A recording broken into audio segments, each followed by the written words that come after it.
morning. Welcome to Pre-Market Road by Reliance Trading Academy. तो कल finally European American markets खुल गए। Dow Jones ने काम करना शुरू किया, S&P 500 ने काम करना शुरू किया।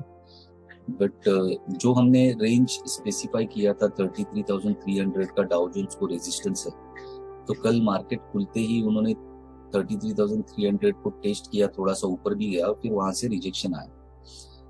और उसको सपोर्ट जो है वो हमने ऑलरेडी मंडे के हमारे प्री मार्केट रोड में कवर किया था कि 33,000 का एक सपोर्ट है। बट आज मतलब फिर से एक बार ऐसा दिन आया है कि मैं खुद चाहता हूं कि मैं गलत रहूं, क्योंकि जो डेटा निकल के आ रहा है डाउ जोन्स के लिए, S&P 500 के लिए, वो बहुत ही ज्यादा खतरनाक बियरिश डेटा बन के आ रहा है। नए साल की शुरुआत बहुत ज्यादा डरावनी लग रही है।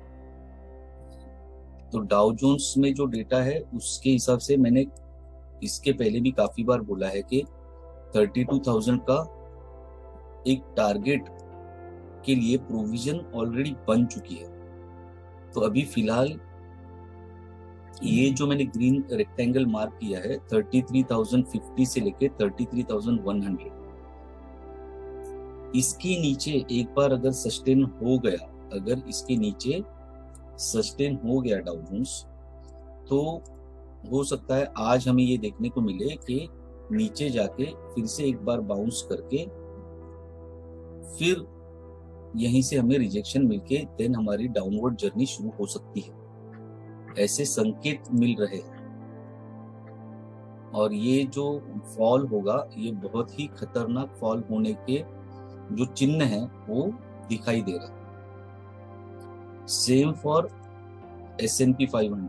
S&P 500 में भी हमने ये लाइन पहले से ड्रॉ करके रखी थी कि S&P 500 को 3,900 का रेजिस्टेंस है। तो कल मार्केट ओपन होने के बाद में बाउंस हुआ, 3,900 का रेजिस्टेंस लिया और वहां से फिर से रिजेक्शन प्राइस को मिला है और अभी हल्का फुल्का बाउंस हो रहा है। बट S&P 500 का भी डेटा, इनफैक्ट डाउ जोन्स से भी ज्यादा S&P 500 का डेटा ज्यादा क्या बोलते हैं कि क्लैरिटी देता है। तो S&P 500 का डेटा दिन ब दिन ज्यादा ही बेयरिश होते जा रहा है। तो it is only a matter of time कि कब हम लोग 3800 के नीचे क्लोज होते हैं किसी दिन भी। अगर हम लोग 38,000 के नीचे, हो सकता है आज ही वो हो जाए, 38,000 के नीचे अगर एक बार हम लोग स्लिप हो गए तो 3700 will be merely A formality. But overall next weekend तक का जो मैं डेटा देख रहा हूँ उसमें 3500 तक का टारगेट के लिए प्रोविजंस बनते हुए आराम से नजर आ रहे हैं। मैंने आगे का भी डेटा देखा है, लेकिन मैं वो अभी नहीं बात करना चाहता हूँ क्योंकि बहुत ज्यादा डरावना है। तो फिलहाल के लिए 3800 का एक सपोर्ट है। अगर 3800 के नीचे हम लोग S&P 500 को जाते हुए हमने देखा, then we have also to prepare for a major fall in our markets as well, our Indian markets as well. SGX का डेटा मैंने कल जो कवर किया था प्री मार्केट में कि SGX का डेटा मुझे बुलिश लग रहा है, लेकिन जो काम हुआ है और जो S&P 500 और डाउ जोन्स का डेटा उभर के आया है उसके बाद में मुझे ऐसा लग रहा है कि वो जो बुलिशनेस दिखा रहा था SGX का data, it might be A trap. It might be a trap, it might be like some people call it a bull trap, okay? So एक बाउंस जो दिया था कल हमें निफ्टी ने, SGX निफ्टी ने, तो वो 18,300 का जो लेवल था, मुझे नहीं लगता कि 18,300 के ऊपर it is going to be very difficult for us to sustain above 18,300.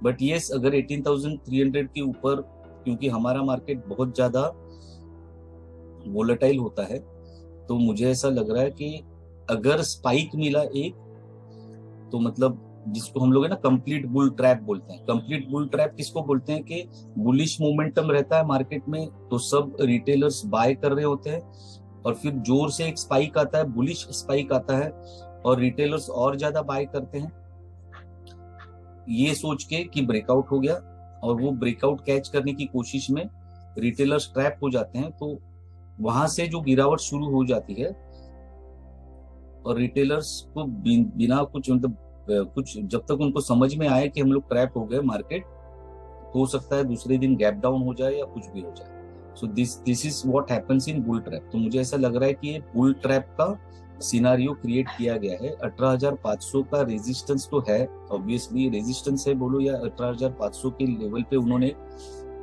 क्या बोलते हैं कि मैग्नेटिक फील्ड बना के रखा है। तो एक स्पाइक लेके हम लोग 18,500 तक जा भी सकते हैं, लेकिन जो अचानक से डाउ जोन्स और S&P 500 का डेटा जो कल निकल के आया है, उसकी वजह से मुझे ऐसा लग रहा है कि वो मुश्किल होगा। 18,300 से हमें रिजेक्शन मिल रहा है, तो आज हो सकता है निफ्टी में भी और बैंक निफ्टी में भी हमें डाउनफॉल देखने को मिले। तो अगर हम लोग 18,300 से फिर से एक बार रिजेक्शन मिलता है इसे अपना SGX निफ्टी में, तो नीचे की तरफ हमारा पहला टारगेट रहेगा 18,000, और 18,000 के नीचे एक बार हम लोग सस्टेन कर गए तो बीच में हमें कहीं पर भी कोई सपोर्ट नहीं है, सीधा हमारी गाड़ी 17,500 पे जाके रुकेगी। तो थोड़ा सा हमें हमारे पोर्टफोलियो के ऊपर फोकस करना पड़ेगा, स्टॉप लॉस लगा के रखने पड़ेंगे अपने पोर्टफोलियो में भी, जो स्टॉक्स रहेंगे उसको। अगर आपको पता है, अगर नहीं भी पता तो आप YouTube पे काफी सारे वीडियोस मिलेंगे आपको।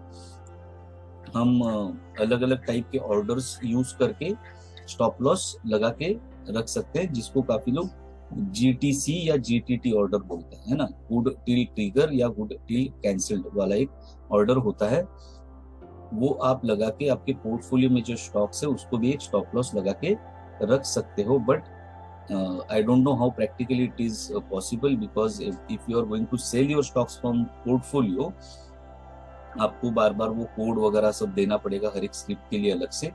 तो बेटर यही रहेगा कि आप अलर्ट रहे और अपने सिस्टम में, अपने सॉफ्टवेयर में लॉग्ड इन रहे, एटलीस्ट इस हफ्ते के बचे हुए दिनों में, है ना। कल जो एक्सपायरी होगा, कल एक्सपायरी के दिन हो सकता है हमें बड़ा मूवमेंट देखने को मिले। सो बी अलर्ट, बिकॉज जो संकेत मिल रहे हैं ग्लोबल मार्केट से वो बहुत ज्यादा अच्छे नहीं है। बात करते हैं निफ्टी की। तो निफ्टी में ऑलरेडी मैंने SGX के बीच में निफ्टी को कवर कर ही दिया है। तो निफ्टी में 18,300 अभी कल मेरा जो कल का टारगेट था वो टच हुआ नहीं है, तो हो सकता है आज थोड़ा स्पाइक में हम लोग को 18,300 मिले। लेकिन मुझे ऐसा लग रहा है कि फिलहाल हम लोग 18,200 के पास ओपन होंगे। तो निफ्टी थोड़ा डाइसी है, कश्मकश में खोया है पार्टनर जैसा सिचुएशन है। तो 18,200 के पास ही उसका मैग्नेटिक लेवल है, जिसको मैंने येलो लाइन से मार्क करके रखा है। तो निफ्टी के बारे में अभी कुछ बोलना थोड़ा मुश्किल है। हायर लेवल 18,300 है, 18,200 के पास ओपन होंगे, और उसके बाद में जब आज मार्केट खुलेगा, जो डेटा उभर के आएगा उसी के बाद में हम फिलहाल निफ्टी के बारे में कुछ बोल सकते हैं। लेकिन नीचे की तरफ as I said for SGX Nifty, एक फॉर्मेलिटी के लिए नीचे की तरफ अगर हम लोग गिरावट करते हैं तो 18,100 और फिर 18,000 का सपोर्ट निफ्टी के लिए रहेगा। लेकिन एक बार हम लोग 18,000 के नीचे अगर स्लिप हो गए तो सिमिलर टू SGX निफ्टी हमारे लिए भी नीचे फिर 17,800 17,500 के टारगेट खुल जाते हैं। फिर बात करते हैं बैंक निफ्टी की। बैंक निफ्टी को मंडे के प्री मार्केट रोर में ही मैंने कवर किया था कि ये जो मैंने टेनिस के कोर्ट की बात की थी, जो साइड लाइन रहता है टेनिस के कोर्ट का, ये ऊपर की तरफ का, ये नीचे की तरफ का। तो मैंने कहा था कि नीचे की तरफ से अगर हमें बाय करने का मौका मिला तो यहाँ इस रेंज से हम बाय करेंगे, इस रेंज में आएगा ऊपर, है ना। तो 43,350 और 43,500 के बीच में आएगा तो हम यहाँ से सेलिंग करेंगे। तो कल का जो डेटा था बैंक निफ्टी का वो बुलिश था, उसने बुलिश काम भी किया। मैंने 43,500 का टारगेट दिया था, वो काफी करीब आकर गया था, मेरे ख्याल से 17-18 रुपए से मिस हो गया था। तो यहाँ से मुझे ऐसा लग रहा है कि bank Nifty will also come down, but as of now today we can expect an opening or maybe a support at 43,300। लेकिन 43,300 के नीचे चले गए तो ऑब्वियसली हमारा फिर से मैग्नेटिक लेवल काम करेगा और 43,000 के पास आके हमारी गाड़ी रुक सकती है, बट ओवरऑल ग्लोबल संकेत अच्छे नहीं दिख रहे, इसके लिए we can expect a further downfall as well. बात करते हैं स्टॉक स्पेसिफिक, तो टाटा स्टील में 120 का एक बहुत ही बढ़िया रेजिस्टेंस है। तो अगर आपको 120 के पास इसमें सेलिंग अपॉर्चुनिटी मिलता है, अगर 120 या 120 के ऊपर हमको मिलता है, जो इसने 120 रुपया 50 पैसे का कल का हाई लिया है, अगर 120 इस पर्टिकुलर रेंज में जो ग्रीन बॉक्स मैंने ड्रॉ किया है 119 रुपया 25 पैसा और 120 रुपया 50 पैसा, यहाँ से अगर हमें सेलिंग अपॉर्चुनिटी मिलता है मार्केट खुलने के बाद में, तो 121 रुपया, बहुत बड़ा स्टॉप लॉस नहीं रखूंगा, 121 रुपया 50 पैसा वगैरह का स्टॉप लॉस लगा के वहां से मेरा नीचे की तरफ 118 रुपया, 117 रुपया और 115 रुपया, ये 3 मेरे टारगेट बनते हैं। यहाँ पर आने के बाद में मैं मेरा स्टॉप लॉस ट्रेल करूंगा, क्योंकि यहाँ से फिर से हो सकता है कि मार्केट बाउंस करे। स्टॉप लॉस ट्रेल कर सकते हैं। अगर फर्दर डाउनफॉल हुआ 115 से नीचे स्लिप हो गया, then we can expect a further downfall, but फिलहाल मेटल सेक्टर स्ट्रांग है, तो 115 117 के बीच में आने के बाद मैं मेरा शॉर्ट पोजीशन कवर कर लूंगा and then I will wait, watch the data. अगर वहां से फिर से डेटा बुलिश होने लग गया तो मैं 115 117 के बीच में से फिर से बाय करके ऊपर की तरफ फिर मेरा 120 और 125 का टारगेट बनता है। ठीक है, तो ये बोथ साइड स्विंग ट्रेडिंग वाला अपॉर्चुनिटी आपको इसमें टाटा स्टील में मिल सकता है। So this is what I am expecting, but then you have to wait for the right opportunity. आपको अगर इस ग्रीन जोन में मिला तो यहाँ से एक डाउन ट्रेंड में देखूंगा, यहाँ से अगर फिसला नीचे then I will hold on my short position, but better is to book profit and I can expect a up movement from here. Then my first target will be 120 and further my second target will be 125. From 125 again I can take a short trade, लेकिन वो data open होने के बाद में अभी कुछ बोलना इतने जल्दी बहुत ही ज्यादा प्रेडिक्टिव हो जाएगा, प्री डिटरमाइंड हो जाएगा। ओके, तो this is what I can expect और I am expecting to happen with Tata steel. दूसरा स्टॉक जो जिसके बारे में मैं आज बात करना चाहता हूं, ये बहुत ही बढ़िया इन्वेस्टमेंट अपॉर्चुनिटी है। मैं इसको स्विंग ट्रेडिंग या डे ट्रेडिंग के हिसाब से नहीं बोल रहा हूं, due to I don't know what reasons, Colgate Palmolive, okay, Colpal जिसको हम लोग जानते हैं, ओके, हमारे ऑलमोस्ट लाइक काफी सारे लोगों की दिन की शुरुआत ही कोलगेट से होती है। तो आई डोंट नो व्हाई इसमें अच्छी खासी गिरावट हुई है। ठीक है, मैं उसको ऑल टाइम हाई से नहीं काउंट कर रहा हूं, बट अच्छी खासी गिरावट पिछले हफ्ते 10 दिन में हुई है। लेकिन जिस लेवल पर अभी ये आया है, इस लेवल से ये बहुत ही ल्यूक्रेटिव मुझे लग रहा है, और मुझे ऐसा लग रहा है कि 1500 और 1500 से लेके 1520 के बीच में अगर मुझे एंट्री मिलता है कोलपाल में, तो ये इन्वेस्टमेंट के लिए बहुत ही बढ़िया अपॉर्चुनिटी है। ठीक है, और मेरा स्टॉप लॉस रहेगा 1470 के नीचे। इन्वेस्टमेंट के लिए बोल रहा हूं, अगर आप फ्यूचर एंड ऑप्शंस की बात करोगे तो ये बहुत बड़ा रिस्क हो जाएगा। इन्वेस्टमेंट की बात कर रहा हूं तो डिलीवरी बेस्ड रहेगा। ठीक है, तो 1500 और 1520 के बीच में अगर मुझे अपॉर्चुनिटी मिलता है तो it is going to be a very good opportunity.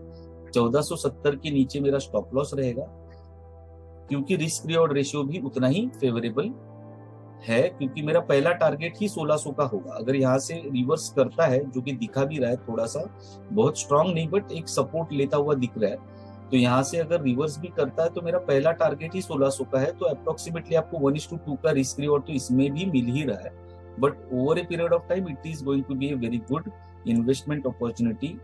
So just keep watch on Colpal. अगर रिवर्सल देके कंटिन्यूस अप ट्रेंड में निकल जाती है गाड़ी, तो उसके बाद में हम लोग हमारी क्वांटिटी ऐड भी कर सकते हैं थोड़े थोड़े एक लेवल के बाद। मतलब 1550 के ऊपर सस्टेन कर दिया तो फिर से थोड़ा क्वांटिटी ऐड कर दिया, फिर 1600 तक उसको लेकर गए, 1600 तक वेट किए, 1600 के ऊपर सस्टेन किया तो फिर थोड़ा क्वांटिटी ऐड कर सकते हैं इन्वेस्टमेंट के पर्सपेक्टिव से। क्योंकि जब हम लोग मंथली चार्ट पे देखते हैं तो आप देखो कि ये जो ट्रेंड लाइन है, ये ट्रेंड लाइन या ट्रेंडिंग सपोर्ट पे अब ये आ गया है, ठीक है। और ये जो वेवफॉर्म फॉलो हुआ है इसको मैं कहता हूं, this is, I call it as megaphone.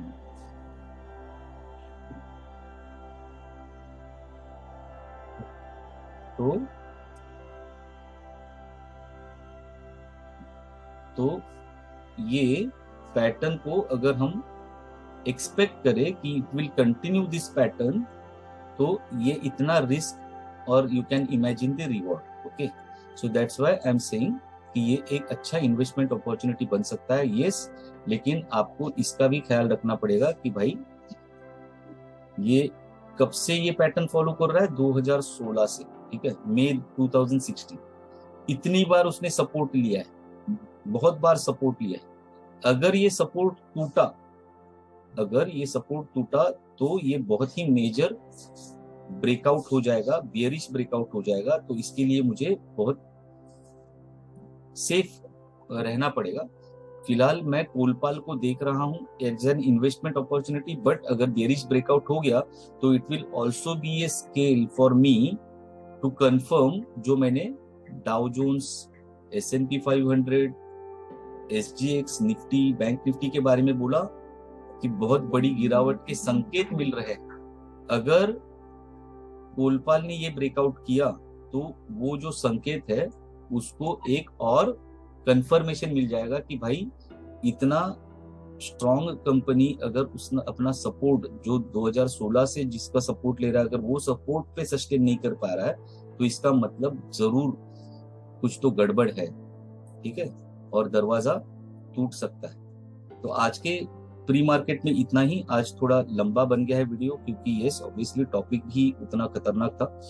तो आज के प्री मार्केट के लिए इतना ही। हम लोग कल फिर मिलेंगे pre market roar by Reliance trading academy में। कल Thursday, first weekly expiry of 2023।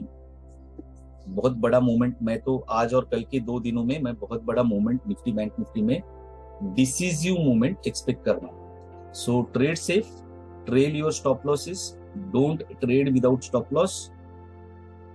If possible, if you know how to do it, keep your positions hedged. Take care. Bye bye.